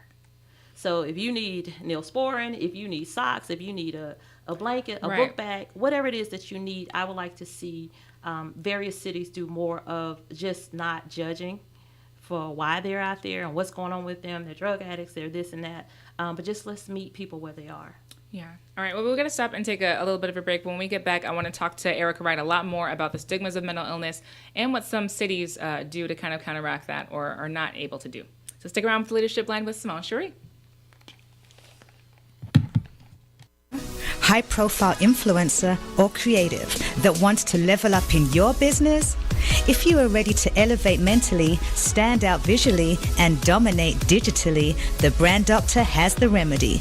As a highly sought-after mindset coach and brand strategist, she helps clients globally to hit the ground running. Contact www.moebrandstudio.com or email getbranded@moebrandstudio.com.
All right, welcome back to the Leadership Blend with Simone Cherie and host Ricardo D. Rice. And Erica Wright. Okay, so before we left, I was actually asking Erica Wright, founder of Project You First, a lot about homelessness, about how it looks in different cities, and I wanted to talk about stigmas a little bit, but also you kind of shared a quick tidbit of your own testimony. So while we talk about why people are homeless or how someone ends up homeless or what that kind of looks like, maybe do you mind talking a little bit about yourself, and then maybe we can get into the stigmas more general. Quite often sometimes people say, well, Erica, you really weren't homeless because I did not, quote unquote, live on the streets. I actually went through a transition through work, but the biggest thing that happened to me and which put me in that position was I lost my health insurance. I have been diagnosed with depression, anxiety, and so I lost my health insurance. I couldn't get my medication, and I was severely depressed. And at some point during this time, I really was in a bad funk to the point where I wanted to commit suicide. And so mental health is very important to all of us, no matter what field you're in. And I just couldn't get it together. So my finances was interrupted. I started a ministry. I'm, a spiritual leader, and I'm doing all of this, and I'm trying to keep a straight face and not let people know what's going on. And then your ego is everything. Your ego is telling you, hey, you got it. Like, you've never been through this before. And now you have to actually ask somebody for the simple things that you've always been able to provide for yourself. And not only that, you're a parent, you have family that people will say, well, you didn't have to do that. You could have gone here. But in my journey, I knew that God was using me for such a time as this, to take me through the humbling experience of showing me that you're no different from the lady that sleeps on Broad Street behind you, enduring rain in her wet box. The difference is you have a covering over your head and she doesn't.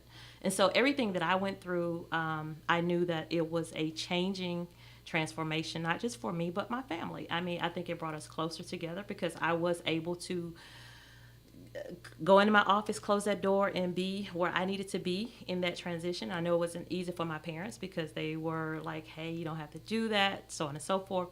But when you're grown, and you have to take care of your business, you have to take care of your business no matter what it looks like. And so even having my son going through that whole transition, we talked about it. We talked about what it looks like. And it wasn't easy for him to see his mom in that situation. So I'm a praying woman. And I believe my faith has brought me through so many challenging times. But I will say this, I would not change my experience for anything. I hear oftentimes, well, you could have done this again. But I chose not to at that particular point because God was working on me in so many different areas. He was using me to be this platform for those who didn't have a voice.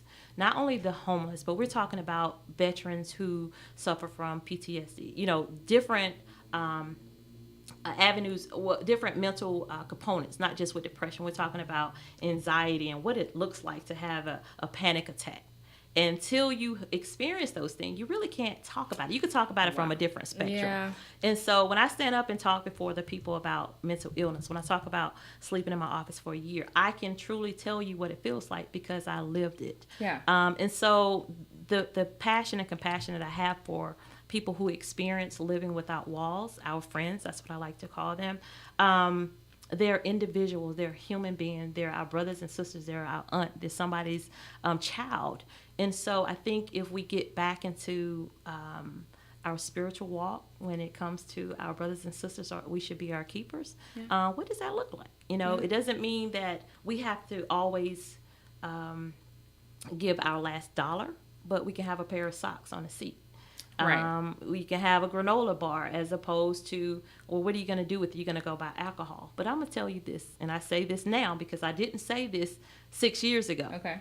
If you take my $5 and go in there and buy you a pint of gin, and you've been sleeping outside in the element, so be it. If you're a drug addict and you're going to get your next fix because you're sleeping outside and it's 30 degrees, have at it. Because people don't understand what it really feels like to have that experience if they've never walked those shoes. And so a lot of times we judge for what we see on the outside without stopping to talk to people. And that's one of the things that I have been committed to do, and that is to meet people where they are. So when I sit down on the curb with them, kneel down and pray with them, hug them, touch them. I let them know that they have a rightful seat. So when you talk about that table getting longer, we still need to move over some chairs and allow people to come back to the table, because a lot of people want to be back in society. Yeah. You know, it's not that everybody who's on the street, well, you got a percentage that they're just going to be there, you know. But you have a lot of people that don't know how to start the conversation, don't know how to ask for help. So when we talk about the women that you see, that's a whole different component. We have a lot of domestic abuse of violence that women who are just running away from that situation at that particular time. And so when you look at someone and say, well, why haven't you worked for 6 months? Well, for that individual, it might just be a matter of life and death, because I know he's going to find me or she's going to find me. And so I think we have to reach people where they are. And we have to take the judgment off the table and just start right there. Like, we have such a sense of entitlement about that trips me out. And I think that's one of the most clear places that I see it, is when someone is like, okay, someone's asking me for $1, and what are they going to do with it? Do they deserve it? How did you get, like, that kind of trips me out that we do that level of analysis, because, and this is, I mean, obviously spiritually being kind of the priority, but also I think just there's a good economic and financial argument to the reality of homelessness, because Americans in general are this close to being in a financial crisis. Like, we Americans don't save money, and most we're 2 steps away from homelessness. Most of us. Most Americans don't have even $300 in case of an emergency. So that, I mean, you're really like a medical bill or, you know, a couple flat tires away from not being able to pay this, not being able to pay that. Like, most Americans, not just a small. So to me, it's just kind of like, wow, like, you know, for what money that you have and for what money that you get, you don't have those same qualifiers. You feel like you should have A, B, C, and D, and E. But when it comes to whatever you're being asked for, whatever someone needs, then it's like, okay, well, but how do I know that you deserve it? You know what I mean? Like the same. But even with that, you know, if we don't stop and look at the things that are going on around the world right now, the people in California who experienced losing their house in a fire, right, they're homeless. Right. They had tent cities in the Walmart Plaza. They've left a $300,000 home, $50,000, whatever it was. Yeah. They're living in a tent. They have nothing to go back to. It's dust. People who have experienced the floods, they may at least be able to go back and clean up the house. Yeah. But we just left Camilla, Georgia, a couple of weeks ago. There were families who experienced the hurricane a couple of weeks. I think Hurricane Michael. We kept going back to Camilla because this is a poor town of a lot of people who are in need. FEMA was gone, Red Cross was gone, and people who didn't have insurance, even though they still had their places, they still didn't have the simple necessities that they needed. Yeah, and insurance is exorbitant, especially in places like that, because they know that this can happen. So, I mean, it's a lot of times you can't buy a home in Florida because you can't, or you wouldn't be able to buy one if you had to buy insurance. So, I mean, there's a lot of different reasons for it. But I kind of want to ask your perspective as well about how cities kind of fill that gap, or what gaps you've noticed, because you had to start a nonprofit from scratch, which I talk to nonprofits all the time. That's part of my day job, is being a nonprofit consultant. Some are big, some are medium-sized, some are new or entrepreneurial. And in every city that nonprofit is, there's different challenges. Maybe there's no other resources available that are similar to yours, or maybe there's plenty, but they're just misdirected, or it's just not a priority for the city. So what did you kind of encounter, especially in Atlanta, which I don't know if Atlanta's the homeless capital, technically, but I think we have a really, I feel like it looks so visceral here because the state capitol is right there, and so often in that same area you've got the rotunda, and then you've got lines and lines of homelessness. So like, what does Atlanta look like, or what challenge did you have in Atlanta? Well, the challenge is that I think a lot of grassroots organizations, we find ourselves is funding. Even when I started, of course, it was a ministry, so we were just out being a blessing to people, right? And then as I started to really dive into it and do the research and look at other nonprofit organizations, the big ones, the middle ones, you know, and I started saying, well, where do you first fit in? Like, Erica, what do you see this in the next 5 years to 10 years? And I have dedicated my life to do this. So people don't understand what it looks like from a ministry standpoint to step out on faith to do this type of work. So I use social media a lot. Go back to that platform. So I'm so proud of you. It works for some and it doesn't for others. But a part of how You First has been so successful was we use social media, and it just became contagious. So, for instance, if Miss Jackson gave us 10 bars of soap, I would post it and say, "Thank you, Miss Jackson." And so people saw me out on the grounds, that 10 bar soap, giving it to the people. And not just you have a lot of faithful volunteers. Like, I was looking, just trying to get a sense of that presence, because a lot of nonprofits don't have an online presence like that. Yeah. And I was like, this is, like, you have warriors, it looks like, out there. I do. We have an amazing group of people. I still think it came from my show when she came the first time, and I was yelling at her about social media. It did. And, all due credit to Yes, all credit. Look, I have an extended hand. But yeah, and so what happened, it became contagious. And so what was important to me was to, when I did research on other organizations, nothing to them. It was just that I didn't understand how people could have that kind of money, but didn't give the groundwork, the simple necessities, like without question, hey, you got to eat, we're going to feed you. And so that's where my passion came in. Look, these people got to eat. We're going to give them this. They need socks. We're going to give them that. And I want the community to see that we are actually doing what we said we're going to do.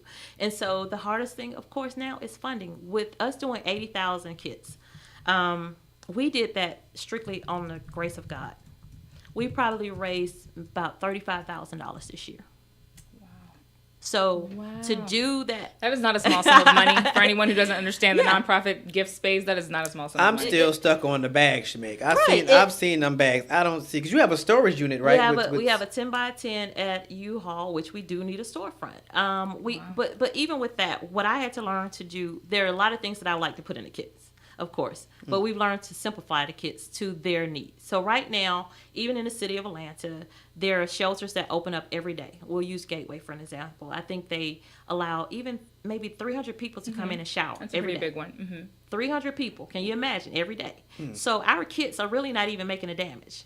So if we're dispersing 1,000 kits a month to maybe 5 or 6 different shelters, we're still missing people.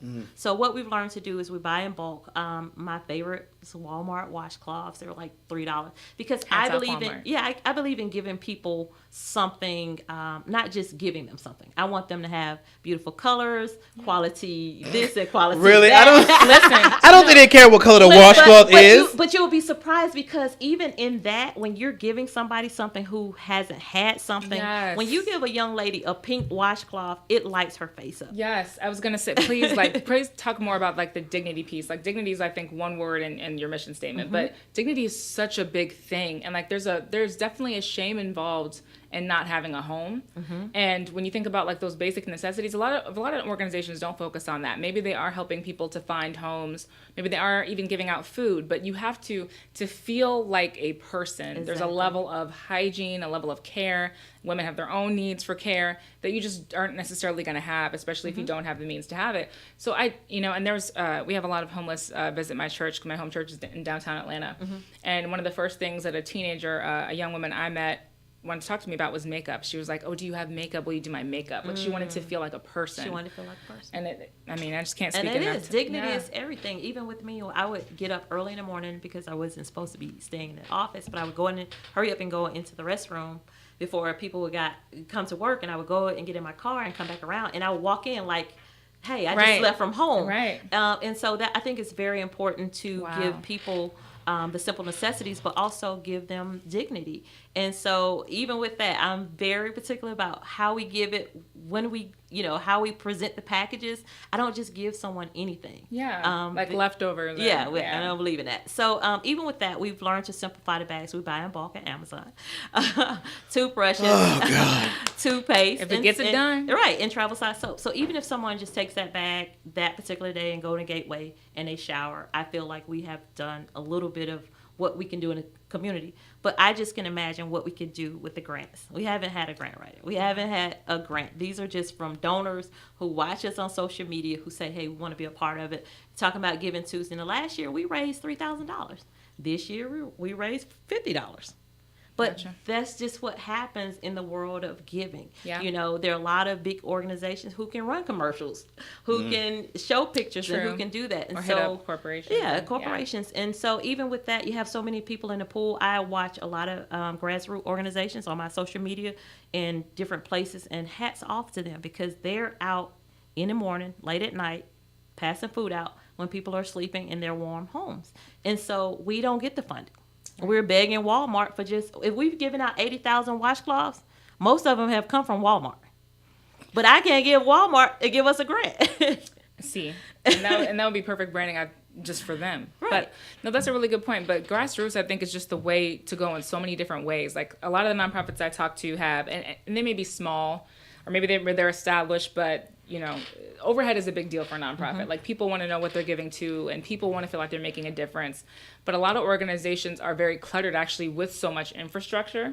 Like they've got a certain place that this happens or a way that this happens, and it's like the people are out there. And this is technically about a community, and it's about people who don't have homes. So I think grassroots is definitely the way to go. Right. And we just got to get funding to make sure that you can do that, because that's powerful to me. And not just in nonprofits and politics, like you have to go to where people are. You know what I mean? Yeah, and so one of the things that we want to do next year, we work with a couple of schools here in the city of Atlanta. And again, we're not talking about just people with a sign. So we have recognized that we have a lot of children that go to school who experience being homeless. And so it is no fun to go to school and somebody's picking at you because your hair is not combed or you don't have feminine products. And so it's really not the school responsibility to do that because they just can't do it. And so what we want to do next year is open up 2 hygiene closets in the city of Atlanta to hopefully a middle school and a high school. And we'll provide the hygiene items that the kids will be able to go in their discretion and make it will be discreet for them to go in and get what they need. And so that's one of the things we'll do next year. And also we're looking to hopefully, if someone would donate, the Love Van. I'm looking for an RV. Cute. I'm looking for an RV. Those are tax deductible. Yes, people, by the way. And so what we'll do, of course, we'll continue traveling to talk about homeless crisis, but we'll also be able to meet people where they are. If on the bus that we have, like I say, those things that they need, a Band-Aid, rain gear, anything that the simple necessities it fall up under, we'll have that in there, and we'll be able to go out and meet those needs as we see people on the streets. And so those are things that we want to do next year. Let me ask you one more thing. How do you kind of talk to people about giving? Like, I think a lot of people think that giving to charities is something, or giving in general, because now I'm thinking about tithing, and I hear my pastor about people a lot of times believe that there's a certain income bracket, tax bracket you have to fall into to actually give. And I don't think that's the case whatsoever. And I love that you're doing social media, because there's there's peer-to-peer, crowd raising, different ways that people can kind of give without it even being very difficult. It's just like sending someone money on Cash App. But how can you talk to people about how important that is and how small or how big a small donation can make? Well, I've learned to be a beggar. Right, you gotta be shameless. I have learned to beg, and I often let people know that it's not for me. I do not take a salary. I have struggled. They have repossessed my car. Say that one more time. I do not take a salary. Wow. They have repossessed my car. Like, even in the struggle, I still struggle. But I know that I've been called to do this, so it's not about that. So I'm a beggar. Facebook is probably one of our largest fundraisings right now, because people can make a donation through Facebook. It goes through a filter, and it comes directly to us. The problem is the checks don't come but every 65 days. So if we raise $500 in November, we won't get it until sometime in January or maybe even February. Wow. So do y'all do GoFundMe before? I have a GoFundMe page up. We use and you can make it through our projectyouFirst.org. But no amount is too small. $5. I mean, when we used to feed on the streets, because of the permit, we don't feed anymore. But when I first started, I would do bologna sandwiches, and I would tell people $2 would feed 10 people, because a pack of bologna for 99 cents. $2. There's a word I heard in a long time. It has bologna. 10 slices in there, and a loaf of bread. One loaf of bread makes 10 sandwiches. So $2 would feed 10 people. And so even with that component, I understand, I tell people, if we did 80,000 kits with $35,000, which is not a whole lot of money, can you imagine what YouFirst could do with $100,000? Incredible. Facts. We got to push that. That's just $2. $2 feeds 10 people. Exactly. That is insane. Exactly. And even with the feeding, I know that the city had put the permit out and I understand why, like you talking about twofold to the conversation. But at the end of the day, again, this is the time when big organizations, churches, they'll be out feeding. Hey, we're Christmas and we're feeding the people. Right. But again, a sandwich is something that someone will fold up and put in their bags to take with them. a lot of homeless people are not going to eat a whole meal. And so when you see the waste, when you see the trash that comes from not really understanding what people need. Wow. Okay, so that was powerful, I think. I want people to learn a little bit more about how to get in touch with you first and about what you have going on for the rest of the year. But we're going to take our last quick break, and then we'll be back on the Leadership Blend with Simone Cherie and, of course, Ricardo D. Rice. Man, you can do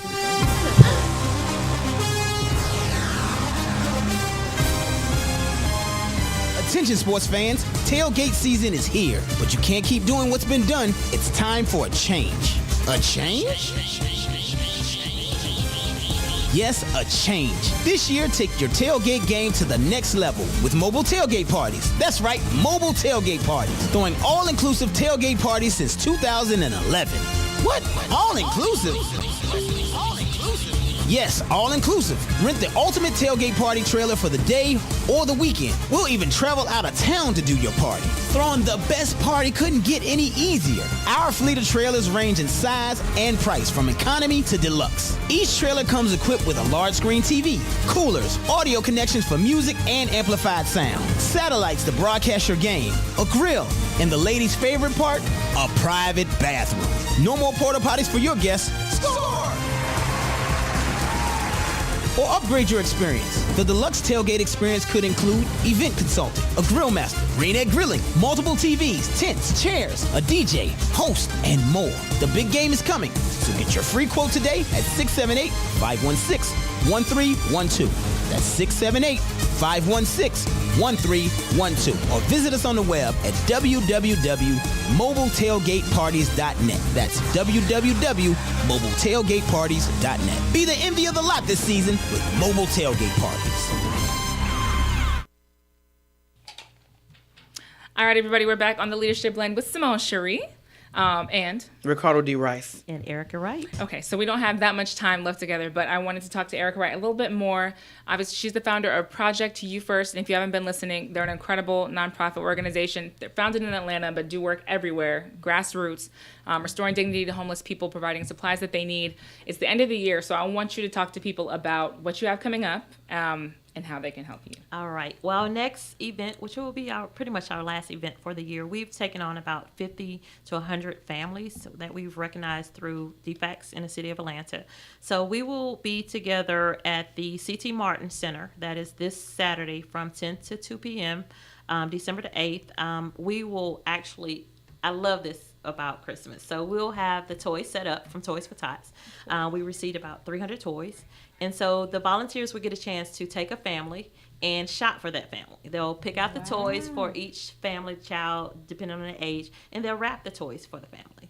And then we'll disperse them to the local families before Christmas. That's our last project for the year. We have a toy drive on the 15th that we're doing with a young lady named CJ, who has Blue Diamond Entertainment. She's doing a party at the foodie, I think it's Urban Foodie store.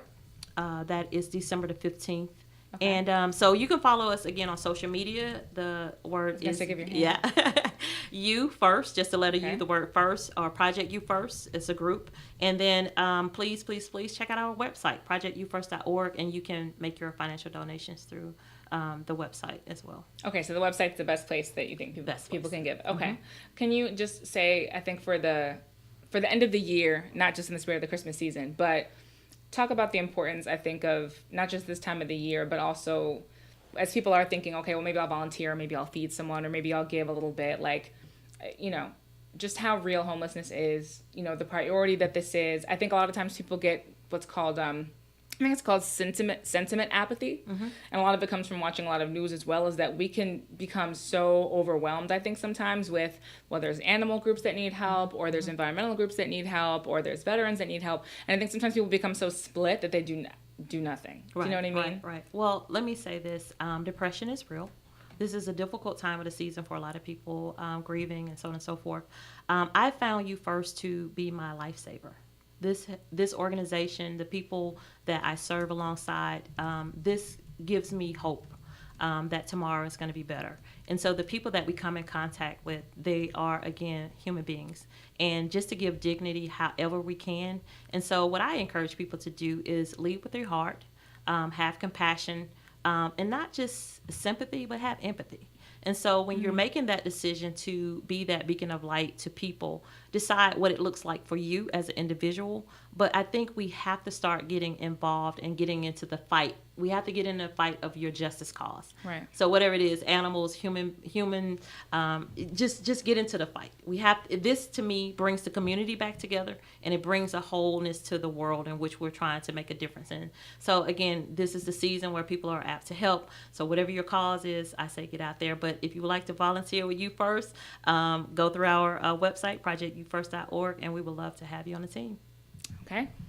Well, I mean, I talk to a lot of nonprofits, and I'm genuinely, I mean this 100%, I'm genuinely so impressed with what you've done in such a short amount of time. And the numbers that you're talking about and people that you've served, because there are quite a couple, nonprofits around Atlanta that have been here for quite some time. Mm-hmm. And they've got different agendas, and they don't seem to have as much direct impact on specific people. Well, I think the sad part about it is, even if it's 80,000, how many more people lives that we could have touched? That means that we have a crisis. Because if we touch 80,000 people, the numbers are far greater than that. So we definitely have a crisis on our hand when it comes to homelessness. Agree. Do you have final thoughts, host? I just want to say that, first of all, hats off to Simone for doing an amazing job today. I'm so proud of you. And I'm just, there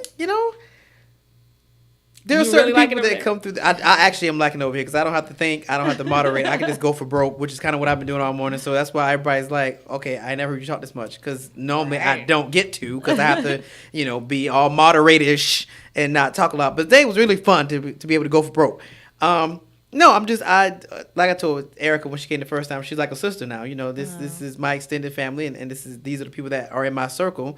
And as somebody who had a nonprofit for about 2 good years, it's too much work. I was like, this is way too much work, and I don't like to ask for anything. So to spend half my time having to beg for money, look, I don't like to ask for nothing. So to have to spend half my time begging for money, I just couldn't. It wasn't for me. And I was like, let's make some money, then we'll funnel that money down to a nonprofit, down to You First. Which is what a lot of people do. But no, she already know we cool like that. So I'm just glad she came back, and Thank you for having me. it's just keep doing what you're doing. Like I said, I have some connects for you, awesome. And we're gonna make this thing happen, because this homeless thing is, I said, I saw it. I mean, I see it. Well, I don't see as much as most people do, because I stay typically in Cobb area, because that's where most of my stuff is.